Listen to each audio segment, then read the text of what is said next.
this is people ask me what it's like opening day week. It's feel like a parent. You're 3 days before Christmas. You're excited to watch the kids tear open the presents under the tree. That's kind of the same feeling, just the anticipation of something awesome. And we just feel like our training has been great. The preparation couldn't have gone any better, and we're ready. The hay is in the barn, and it's just time to start playing and really having some fun out on this field. Coach, when last you visited with everyone, I think your outfield was still, maybe there were some question marks there. You kind of settled into that and what the lineup's going to look like early on. Yeah, so there's 8 guys in the outfield that could all start on any given day. We had a couple of nicks and bumps and bruises last week. A collision, a sprained ankle. Will Taylor's still trying to get to 100%. So I think that's the one area of the field where we'll see the most moving pieces, if you will. And not because we're not set on it, but just because we have a lot of very good and capable outfielders that need reps. So some of it will be just guys getting back to 100%, and some of it is just trying to, as we figure out what the best 9 guys are, giving some guys some opportunities. And I said this before, we feel like we've got very good depth on this team on the pitching side and on the position player side. Those are good problems to have. So we not only have some older returning players on this team that have credentials either in this program or in college baseball, we've got some young guys that need to get opportunities as well, so they can continue to develop and they can help us win for sure. Who was involved in the collision? That was Nate Hall and Tristan Becerra, but that one did not affect Tristan Becerra. Nate was out a couple days last week, but he's actually fine now. Tyler Corbett sprained his ankle, and Will Taylor's still coming back, but I think I fully anticipate those guys will be able to participate in some capacity this weekend. Did Will suffer some kind of setback, or is he just sort of still No, trying I think to get... this is just the return to play Okay. protocol from our medical team. Yeah, it's not an exact science. There's some days are better than others, but when he's been healthy out there and making highlight reel web gym catches, it's been fun to watch. But I think just still building up to that consistency of being able to go 100% each day. He's not quite there yet, but when he is out there, he's very dynamic and explosive. What will your rotation look like this weekend? So all of these roles we're going to actually talk to our team about first. We haven't, my philosophy is we'll get everyone in the classroom. I'll do a PowerPoint and put everyone's role on the board so there's zero ambiguity and everybody knows going into the opening weekend what their role is, and I haven't done that yet. That'll take place either today or tomorrow in our class, probably tomorrow in our classroom setting. I think just looking at a guy like Ryan Ammons, moving him from the closer role to a starting role, we didn't move him to that role to start on Tuesdays. Yeah.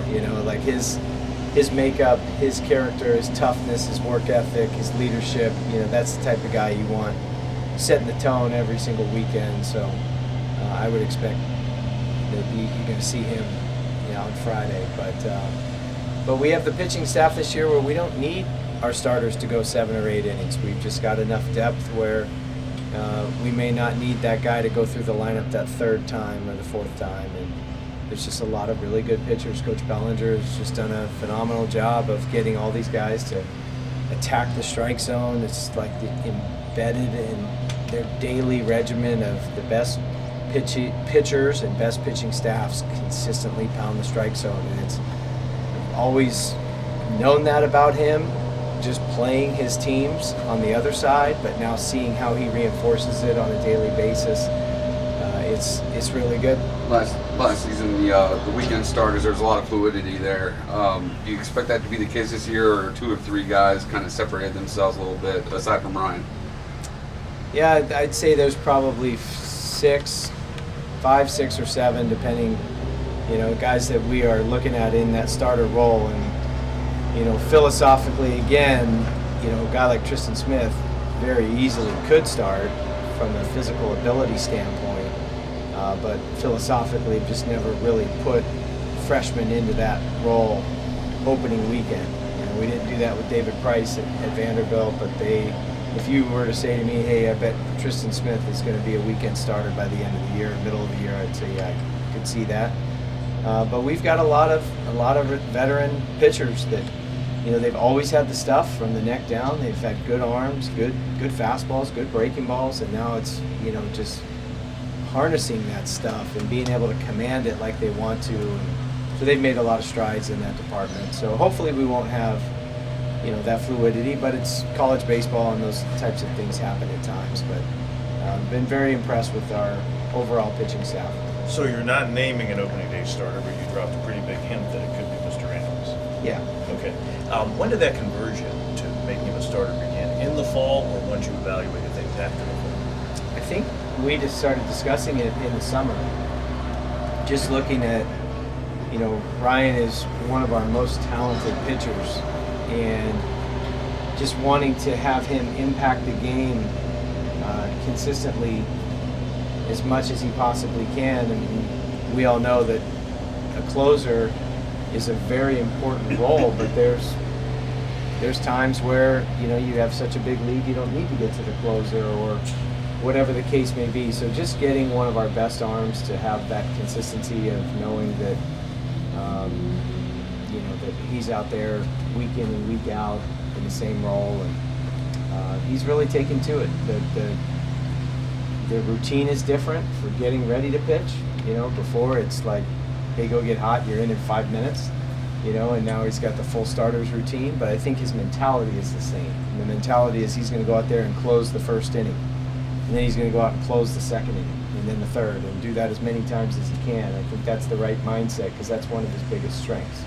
With Caden Grice, local guy, obviously had a standout freshman season. The production was a little bit down last year. What conversations did you have with Caden this offseason, and where do you think his mindset is heading into this year? I think he's in a great spot right now. Caden, as we all know, he's an incredible physical specimen. If you were going to draw up, a left-handed power hitter, that's the body and the frame and the athleticism you draw up. He can run as well. So I think getting him back over to first base, having a super athlete over there, big target, and keeping him engaged in the defense is going to be helpful for his offense. But offensively, he's really bought in this entire year of just making better plate decisions and understanding that he doesn't have to do too much to really impact the ball. He's one of the few guys in this country that can mishit a home run.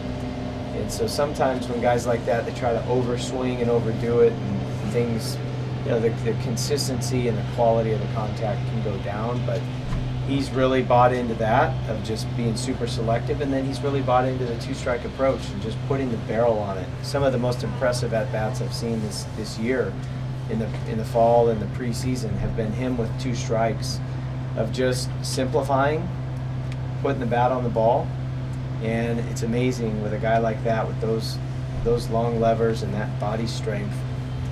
Sometimes less is more, and he's impacted the ball really, really hard with that two-strike approach. So he's been awesome. You always hope that the upperclassmen are receptive to making adjustments and new things, and all of these guys have been. So I'm excited for Caden and the type of season that he's capable of having. Look at your ball club last year. It just looks like your batters were pretty patient, and your pitchers weren't afraid to pitch inside. Is that kind of what you like? Is that the optimum style of those core principles been preached here in this process leading up to the season? Sure. Yeah. Offensively, we consider ourselves a super run scoring unit, not a bunch of independent contractors. And I think a lot of times nowadays, kids go up to the plate not thinking about being connected with the other guys in the lineup, and you've got a job to do until you reach home plate, and more just trying to get their best swing off for Twitter. And that's just a mistake, because this is team baseball and we're playing team offense. And So having that dynamic balance of speed and power has been a staple of all of our teams at Michigan. And when we've had that combination, we've scored a lot of runs because we could weaponize the long ball, the stolen base, just putting pressure on teams. I wouldn't say we bunt a lot, but we certainly have it in our arsenal and we can utilize it. And that's just the thing. You just never want to be a one-dimensional offense. You don't want to only be able to score when you hit the 3-run homer. You want to be able to score in a lot of ways because there's going to be plenty of days where the wind's blowing in or you're facing a really tough pitcher or you're playing at a huge ballpark and the home run's not available.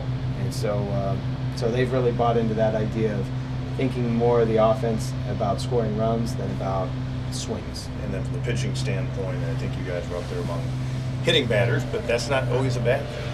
Well, that was more out of necessity last year. We probably, pointing the thumb, mistakenly put too much of a target on developing the stuff and not really harnessing the command, which is why Coach Bellinger has been such a breath of fresh air, just because he harps on it daily about command and throwing strikes.